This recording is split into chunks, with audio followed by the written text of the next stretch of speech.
Welcome to All Bodies on Bikes, the podcast, where all bodies are good bodies, all bikes are good bikes, and all rides should be celebrated. Okay, welcome back to the All Bodies on Bikes podcast, where all bodies are good bodies, all bikes are good bikes, and all rides are celebrated. Today we're diving into one of the most exciting events in the gravel cycling world, and an event that has been pivotal to All Bodies on Bikes programming and growth, Steamboat Gravel. Held in the stunning landscape of Steamboat Springs, Colorado, Steamboat Gravel is more than just a race. It's a celebration of community, inclusivity, and the joy of cycling.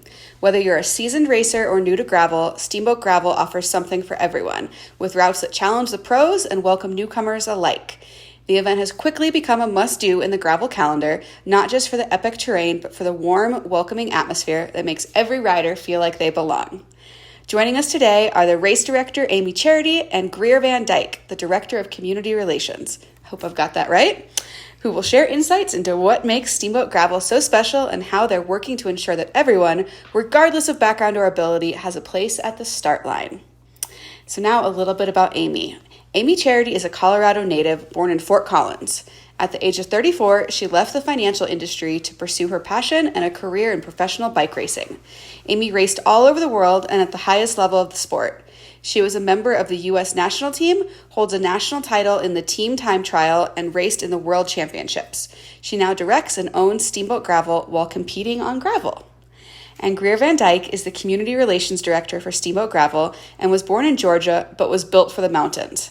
At the age of 20, she hit the road from Athens, Georgia, and made her way to Boulder, Colorado. At the beginning of 2020, she started her own business providing leadership development trainings and coaching for organizations. Community engagement and riding bikes are also two of her greatest passions, and loves how her work with Steamboat Gravel combines the two so naturally. She loves to trail run, mountain bike, and gravel ride in the warmer months, and backcountry ski through the winter. She lives in Steamboat, Colorado with her husband, 2 pups, and cute kiddo. Welcome to the show, you two. Thanks for having us. Yeah. Excited to be here. So we're here in Steamboat. It is race week. How are you feeling? We're feeling, at least I should speak for myself, but pretty good about things. We have our entire PR team, production team, local team. Everyone is here right now, and you can feel the energy out there just riding down Yampa Street. There are cyclists are in town, and everyone is excited.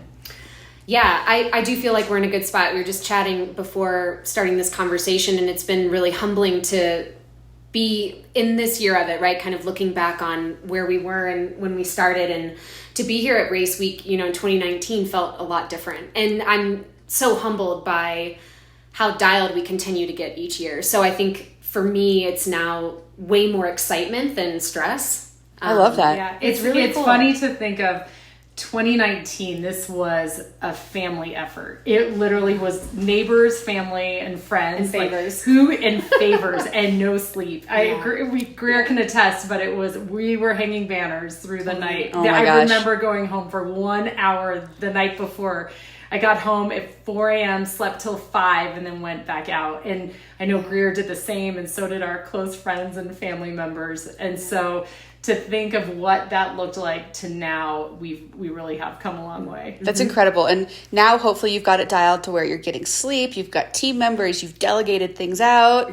Is that kind of the case? No, it is. It's definitely the case. That last year we hired a production team that puts on a lot of events around the world, and so that was a major change for us. And so a lot of those operations and logistics, they're telling us we have it down. Don't come hang banners. We've got it. So that's it's fun to see that progress, and also to remember where we were. I saw zip ties in my garage, and I was like, I'm leaving these out. Greer and I, we had a moment at maybe, 11 p.m. the night before the race in 2019 that we needed to hang sponsor banners, and we were out of zip ties. Oh my gosh. And what a nightmare. There was no store open in Steamboat, and I was asking my dad to either knock on doors of friends who I thought would wake up and have them, or drive to the Front Range and buy them. That is literally where we were. It was like beyond PM. panic. It was And oh my gosh. Greer came running to me down Yampa Street And I was like, she found a bag, and we were both in tears of joy.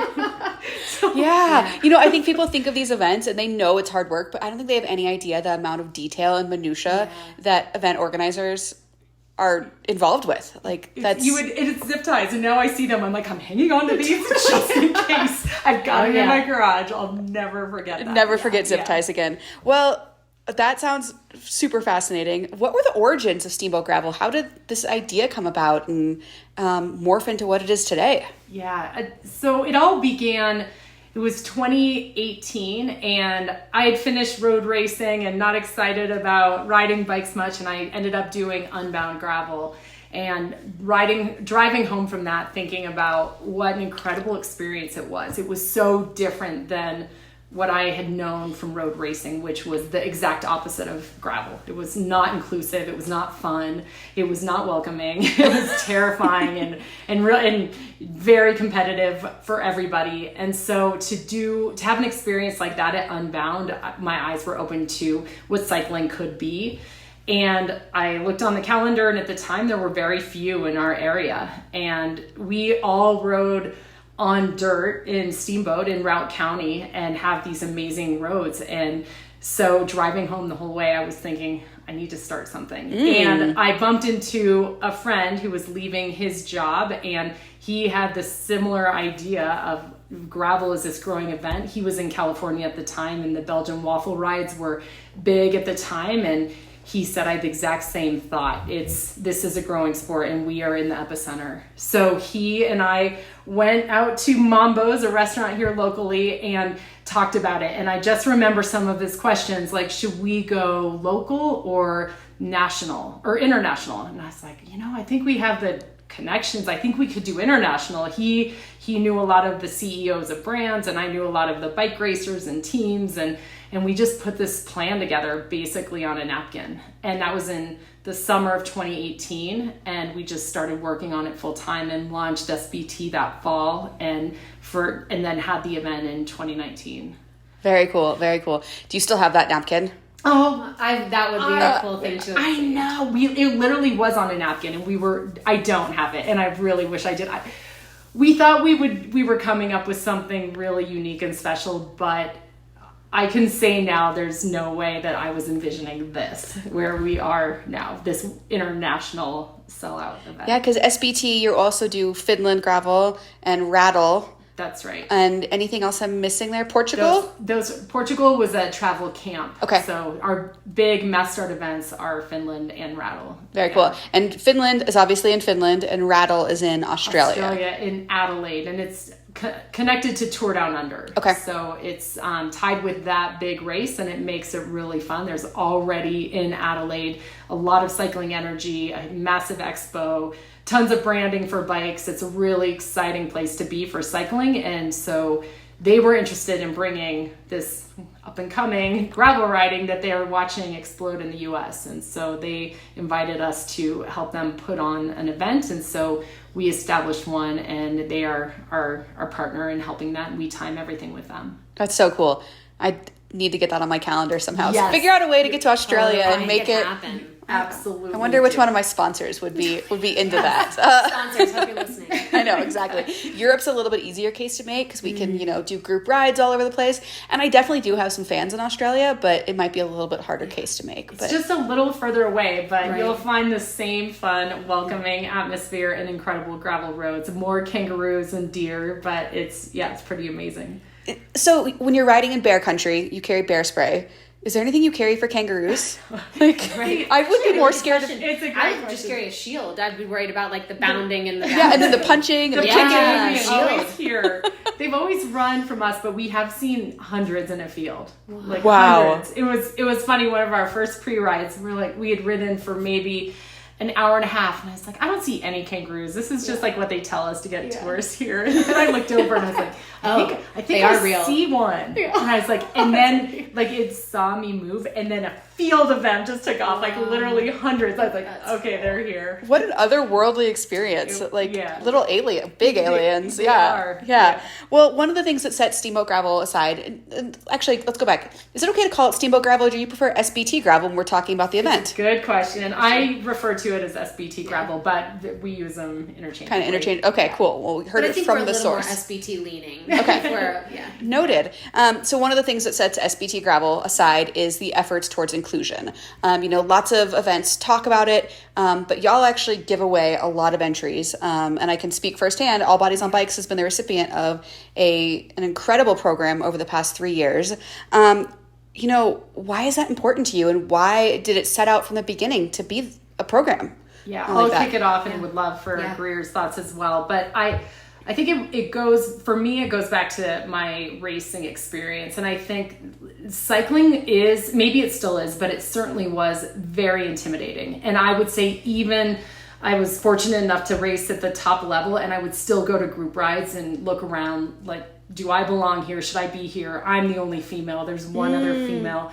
Like, guys are looking at me like, what's she doing here? And it was not welcoming. And I think, and that continues in a pro peloton, which is, you're not on the best team. Until you rise through the ranks, there is definitely an order of ranks. And I just felt like there were so many times, even at that level, that I felt like I didn't belong. I wasn't good enough. And I know that I wasn't the only one. I know that is how a lot of people feel across the board in cycling. And so to be able to be in a position where we can change that narrative of cycling is like, if I accomplish anything in my life, that's what I hope it is. And it's that you can look at SBT and we're all here. And from what I hear and understand and see and feel, everyone does feel welcome. And that's our goal. And it was from the beginning of, let's get more women. Let's get all sizes. Let's get all backgrounds. Let's pull in different sports, whatever it is. Yeah. Right.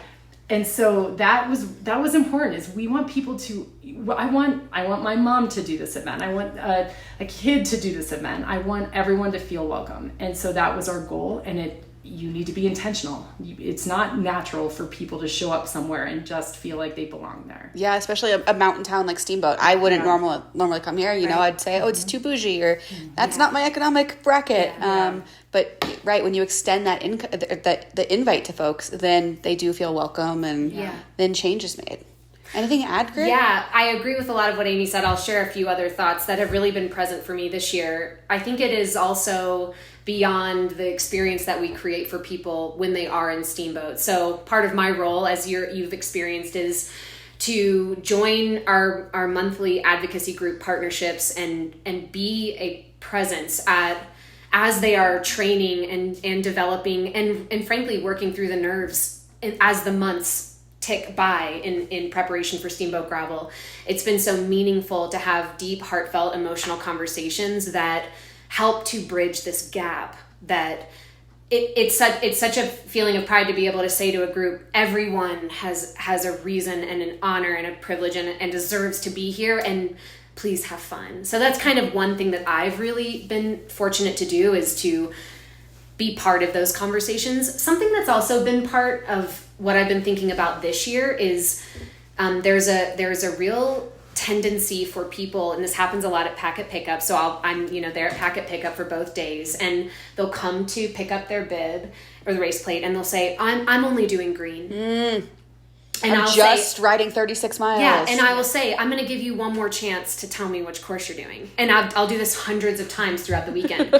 I'll say, because when you do that, what it also communicates to the people around you is that you've got shame in this amazing effort that you've prepared for this weekend. And I really honor 36 miles, 37 miles is a big day. So I'm going to give you one more chance to tell me which course you're doing. And it really is amazing how the conversation turns around. So what I'm looking at this year with inclusion is how we're talking to ourselves. We've done so much incredible work with body, background, age, inclusivity.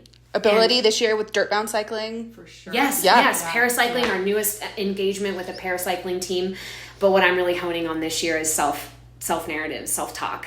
Well, we'll definitely help with that, because we we all fight that ourselves. Oh, Yeah. I'm just doing the 36, or I'm only doing red. I'm only doing the 56, or I'm only doing the 100. I'm injured, so I'm only doing the 50. You know, it's really interesting. It happens with most people who come to Packet Pickup. Interesting. Yeah, if they're not doing black. And if they're doing black, it's black. And they're very Just black. secure in it. Yeah. Interesting. It is. The black course this year scares the crap out of me. Not that it hasn't in previous years. And for listeners, so the black course is 127 miles. That's right. So it's shorter than previous years. More climbing. More like 10,000 feet of climbing. Yeah, just a little bit more than that. I don't even know how long that would take me. Or if I could even, and I'm not saying this to have shame, but if I could physically do that. It's a tough course for sure, and it's been we're being vocal about that. Interesting journey for us to communicate that, because we're known for champagne gravel, and this is it. There are sections that people will definitely not think it's champagne gravel. So for folks who haven't ridden out here, what would you compare champagne gravel to? So like when I live in Arkansas, the gravel out there I would call chunky and challenging and really hard. It would not be champagne gravel. So can you describe what you mean by champagne gravel? It's in our county, we have a lot of roads that are not paved. In fact, there are over 600 miles that are unpaved. And we have a healthy budget of magnesium chloride, which is actually what makes your science lesson smooth. So they have a whole schedule of when they put this mag chloride on the roads, and it smooths them out. And so what you'll find is roads that are as smooth as pavement on some of them, that don't have washboard, that are not chunky, that are not dusty.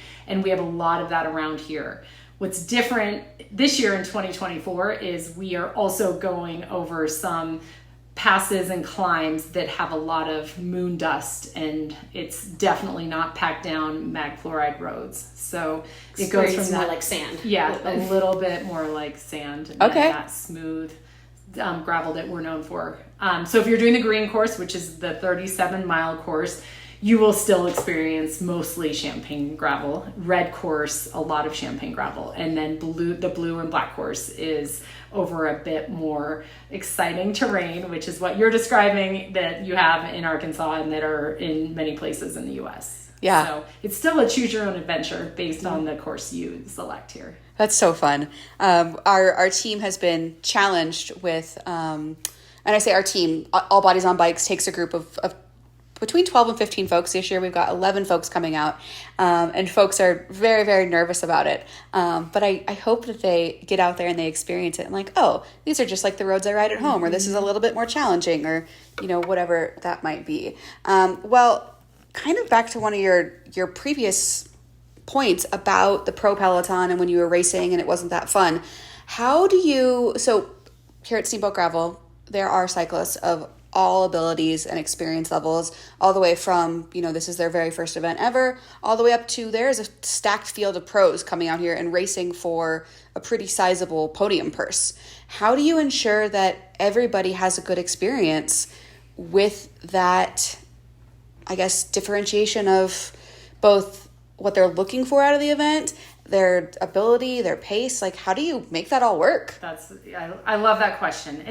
It's one of our values that we kicked off right in 2018 when we put this event together, and it's a fairness. And so when we were talking about how do we create something that's fair for everyone, we decided no call-ups, we decided no hand-ups. What if we only have 100 bottles and you're number 101? Well, the group, someone else got one and you didn't. So everyone and no outside support. Some people have teams that could be there and give them a quick hand up, and some don't have anyone. They're out here alone. So we wanted the event to be absolutely fair for every single rider to have the exact same ability to have the same experience as the next rider. So that was one, and we've stuck by that. We still do mass starts. We still have everything is equal for everyone. We have different course distances. So our thought was 37 is challenging, 125 is challenging, and we have 2 in the middle. So let's offer something that's really diverse in terms of the distance that people can ride. We also make it accessible with what are the things that people worry about. We all have different abilities. I will be the first to tell you it is terrifying how low I score on my ability to navigate. And so I was insistent that we have signs out there. I want everyone to have their Wahoo and have the course on their computer, but I also want to see a sign telling me which way to go. Yeah. And have less to think about. So you think of all the challenges people have, or some people don't want to carry their own food. We have aid stations every 20 miles. So those are some of the things that help take all of that thinking, or if you're a little better at one of those things or a little worse at another, that it's equal for you.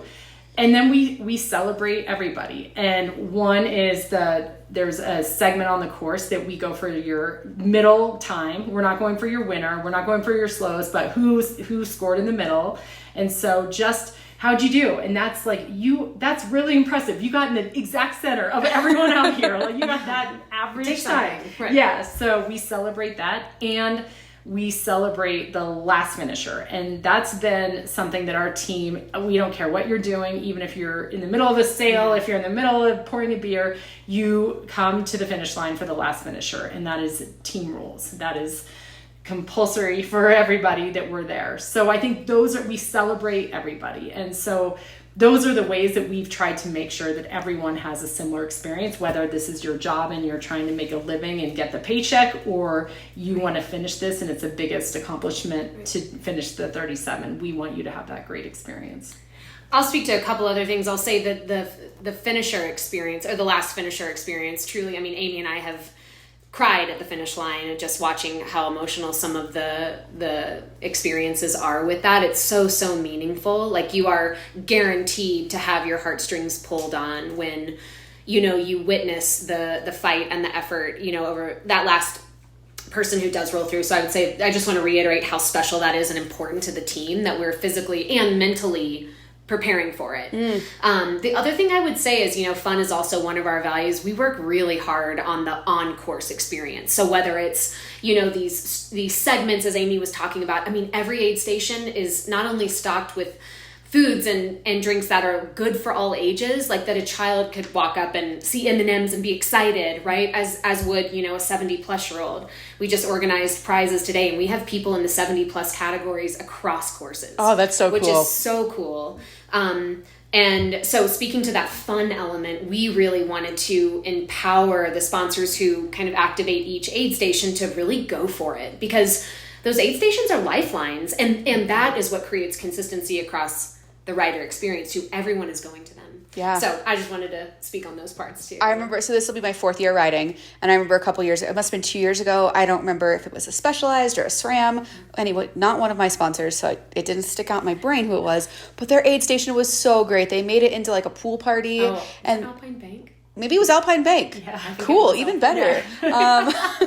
Local bank. Bank, local support. Yeah. But they had kiddie pools out they there. Had bikini shirts. And I really wanted to climb in there, and they were like, "Oh, please don't. We're trying to keep the water clean for other people." And I was like, "Oh, that's brilliant." But then they gave us like water toys to play with, and they were like squirt guns and like towels to like get the water and make yourself cool. But I really wanted to climb in the pool, and they were like, "No, like we're trying to keep it clean." And I was like, "Okay, that's actually a really good call, because I'm really gross right now." So yeah. And just a quick note on the navigation. So I hear from folks all the time that that's one of their barriers to getting into cycling is the cost of the bike computers, and then knowing how to navigate. And so I love that the courses are marked. It's still something. It's a thing. We all have our own challenges, and I will be the first to admit I can get lost in Routt County. I've ridden every inch of this road for 15 years. I can still get lost here. So yeah, we just try to think of what are those challenges, and let's remove the barriers. Yeah, well, let's talk about Routt County a little bit. This year has been an interesting year. It's been, a very public conversation about how does Steamboat Gravel interact with the local Routt community. How does Steamboat Gravel approach community responsibility with the rural residents and the rural community here in Routt County? Yeah, I'm happy to speak on this one. So, we've made a lot of changes to the event that center around safety, stewardship, and really, frankly, what we've done is a lot of listening and seeking to understand a perspective that we might have not had quite as much insight into. We've become very educated about what some of the realities are of ranching and working ranches and people who have been in the agriculture community for generations. And we've really, really been attentive and have been listening. I would say that I would really characterize this as an information gathering year. Mm-hmm. And we've worked really hard as a team to make intentional changes that allow these two worlds of recreation and agriculture to have more mutual understanding. I mean, and this has been a longstanding conversation, not specific to Steamboat Gravel, but to recreation in general. And in mountain towns in general, you're seeing a lot more influx with regards to people wanting to visit and people wanting to play.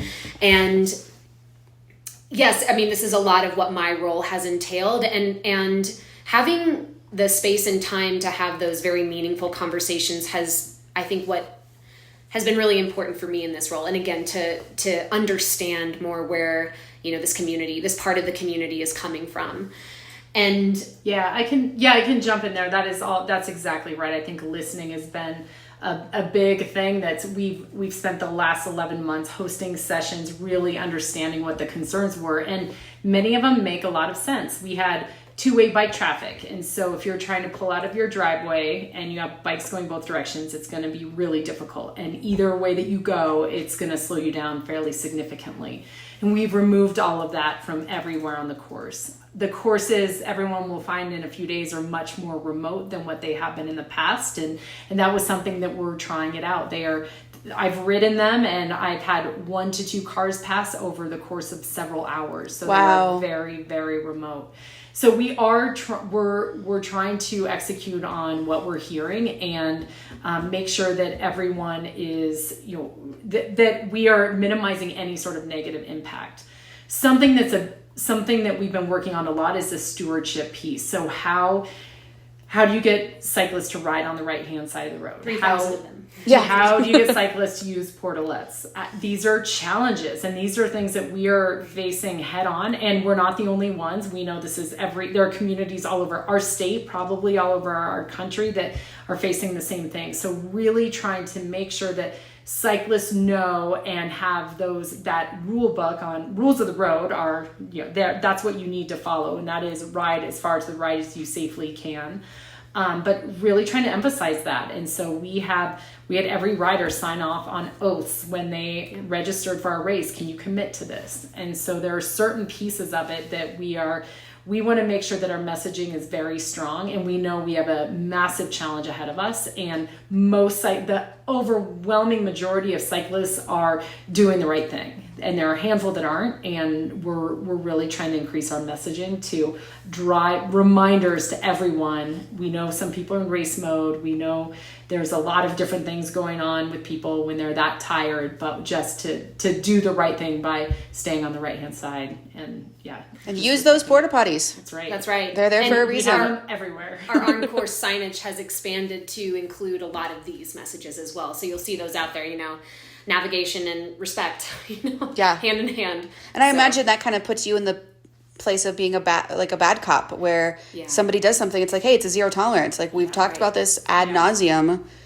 There's more accountability this year. We have a command center that Greer is running, and basically it's a hotline that people can call if they have any concerns with one of our riders doing something that is breaking these oaths. And so it goes back to our data gathering. What are we seeing? What are we finding? Let's get reports on how much this is happening. And to your point, it's about accountability too, and that's really tough. But we want people to think twice about it, and we do think we can make a change. I know that's ambitious, and it's a lot of human behavior that we're trying to impact. But I think with messaging that we can enforce this, and we want to be the leaders in this, and it's going to be safer for everybody. Yeah, I'm excited to see how it goes, and I'm hopeful, with my fingers crossed, that my fellow cyclists will respect the rules of the road and use those porta potties and just be good stewards, because we are visitors here, and it's on us to be, I guess, good people so the event can keep going.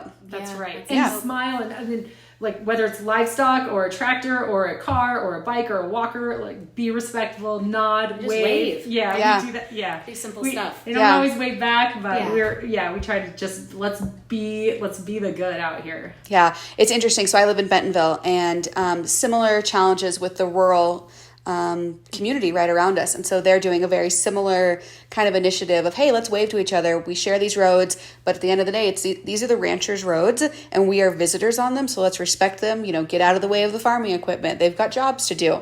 We're just riding bikes. At least for most of us that aren't racing at the very front of the peloton. Yeah. Well, kind of on that same note, what impact, or at the end of the weekend, what do you hope that the community takes away from Steamboat Gravel? Is it an economic thing? Is it that they come down to the expo and they're excited about riding bikes? What's your hope that the overall Steamboat community gets from SBT Gravel? Well, I love this question, and I just think because of the lanes we play in, our answers will probably be a big Venn diagram, me and Amy, but I think what I would say is, my real hope from the community relations director side is that, in particular, because we have huge pockets of people in this community that love, respect, admire, and appreciate this event for what it does with a lot of the things we've talked about. And there is a small pocket of the community that is really challenged by this event. And so my hope from that latter pocket that I'm talking about is that there's an acknowledgement of the efforts that we're making, that there's respect of the time we're taking. There's, a sense of ownership for everyone's got a part in this thing, and that we all contribute to the thing we're in, and how can we all come together and figure this out.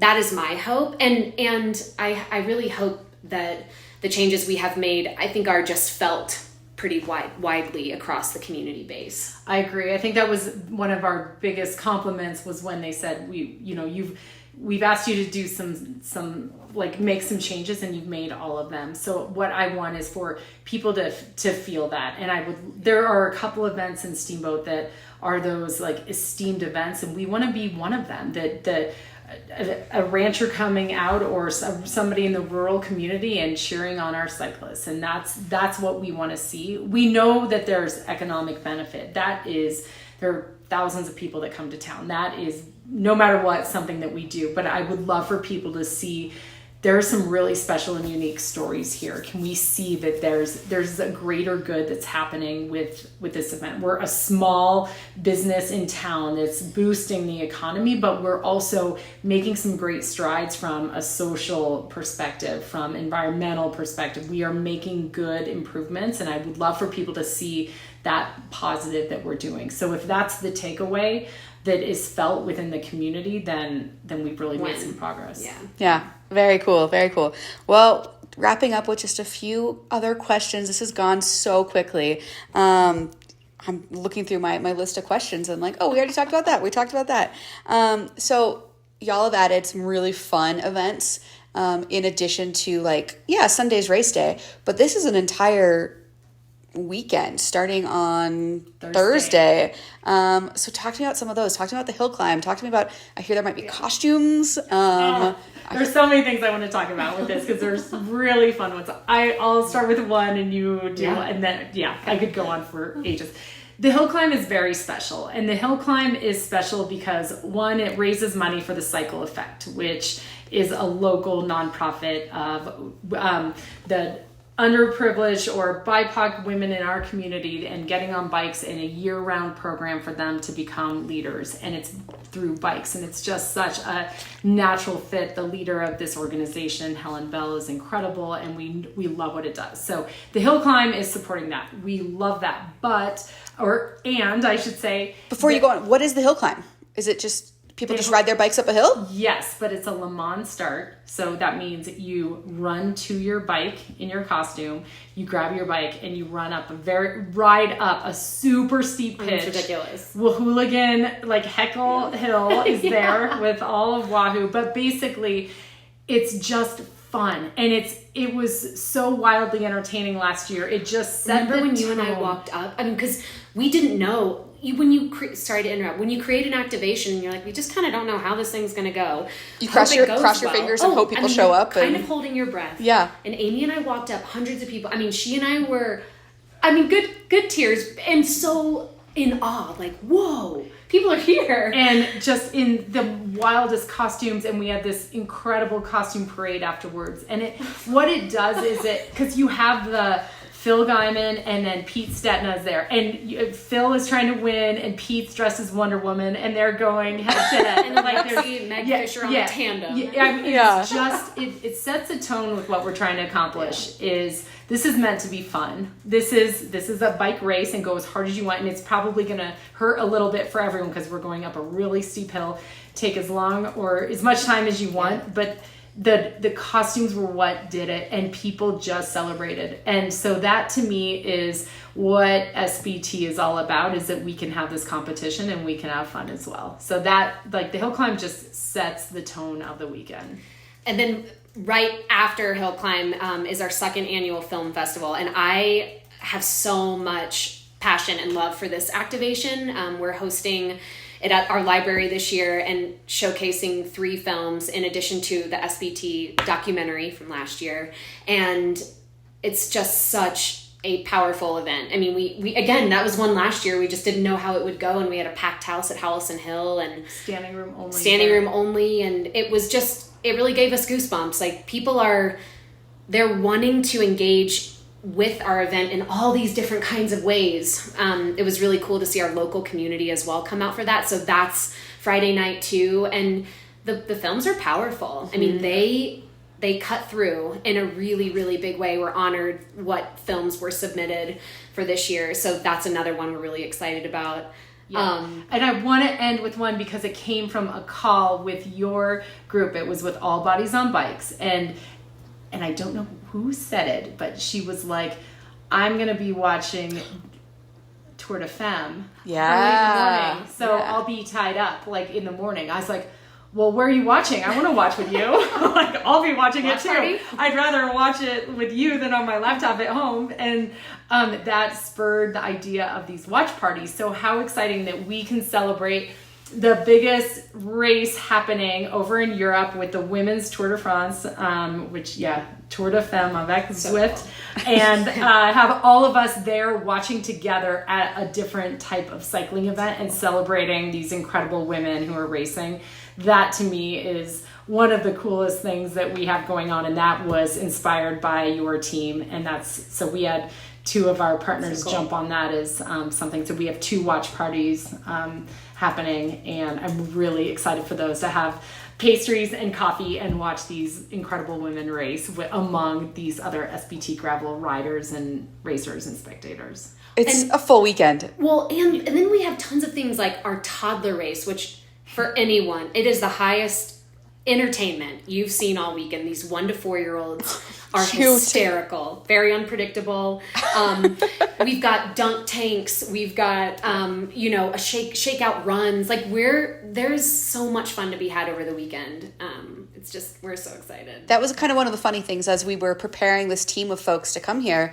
This is my life. I get to go to these things all the time, and I'm so lucky, but I'm used to, metering out my energy across the weekend. So that way on Sunday, when it's actually race day, I still have energy to ride my bike, and trying to explain to these folks of like, hey, it's a marathon, not a sprint. Like, you're going to want to go to every single thing, but make sure you spend some time with yourself. Make sure you're drinking water. Make sure you're sitting down. Because it Please really sit down, find shade, sit down, drink something, eat something, because it really is a very, very full weekend. Yeah. Well, in closing, so this has been going on since 2019. Are there any standout moments, whether they're funny or heartfelt or just something you couldn't believe happened, that stands out in your mind from the past 5-6 years of doing this? I mean, I still go. I don't know if ours is the same. I have so many moments. I wonder what you're gonna say. I think Meg Fisher finishing. Yeah, it was unbelievable. She did Leadboat, so she did Leadville the day before. And for those of you who don't know, Meg Fisher is a paracyclist and just a phenomenal athlete. Lives in Montana, right? below the knee amputee, one leg. Yep. Anyway, and lead boat. And Meg has actually been a guest on the podcast. We'll include a link to her episode in the show notes. Oh, cool. And she's just an incredible human. And Leadville. And did Leadville, and then the next day starts SBT GRVL. At the time was a 142-mile course, and I was getting updates on her all day, like she's really struggling. There are a lot of issues happening. She's probably not going to finish things, and just sort of thinking the whole day, like, I hope she's okay. Do we need to send help? And she crossed the finish line like moments before our absolute cutoff. Full on tears. It was. We were all in tears. Moment. Yeah. And there was that. Her finishing was so incredible. There was also not many people were there. It was our team was there as per our rules, but not many people were there. Like, so many people should be here. Yeah. And I remember I turned around. I think it was you who like tapped my shoulder, and people were just like they swarmed. They were like swarming from the bars and the restaurants. Where were y'all? Yeah, and there was like I don't know how many people. Definitely more than 100, but there were people who were just coming down the street. I just remember seeing this swarm of people to watch her finish, and to me, it was like one of the best moments of my life. It was absolutely incredible. The best part, it's captured on film. And so her girlfriend Gretchen Powers is a phenomenal film producer and photographer, and produced a film called ABOB, which tracks her story of Lead Boat, and we were able to show it at the Film Fest last year. And it was icing on that cake to really get an understanding, a much clearer understanding, at least from being a bystander or an outsider, into the depths of what that experience was like for her was an honor. And I think it really solidified how beautiful that moment was. But it was something cool that Amy and I think we'll always be able to share together, because we happen to be standing right next to each other. And I'll never forget it with you. Yeah. Oh, I love it. I love it so much. I think for me, my personal highlight, besides watching Meg, was last year coming across the finish line, holding hands with Reggie Miller. What are the odds? Apparently, that's a pretty good experience. That's a great one. Yeah, he had like a really hard day. I don't remember if he was doing the 100-mile or if he was doing the big one. But about the last mile, he comes up beside me, and A, it's absolutely wild that he knows who I am. But B, he says, "Hey, Marley, we're doing this together." And I had a decent day. I did like the 60-mile, 56-mile, whatever it is, and I was feeling fine. But I don't ever really go race pace. I'm just kind of doing my own thing all day. And he grabs my hand and kind of dragged me across the finish line, and it was just absolutely incredible. I love that. That's amazing. Yeah. You'll never forget that. I'll never forget that, and there's photos of it everywhere, which is the best part. So, there it is right there. Cool. Well, y'all, we've got a couple days before the big event. I hope you get lots of rest between now and then. Thank you. And just thank you for letting All Bodies on Bikes bring a team the past 3 years. It's really grown our presence as an organization, and really helped solidify a pivotal part of our programming. Yes, so thank you. Really, really grateful. Yeah, thank you for being here. Yeah. You're awesome. And let's have a great SBT GRVL. Yeah, let's do it. Thanks, Marley.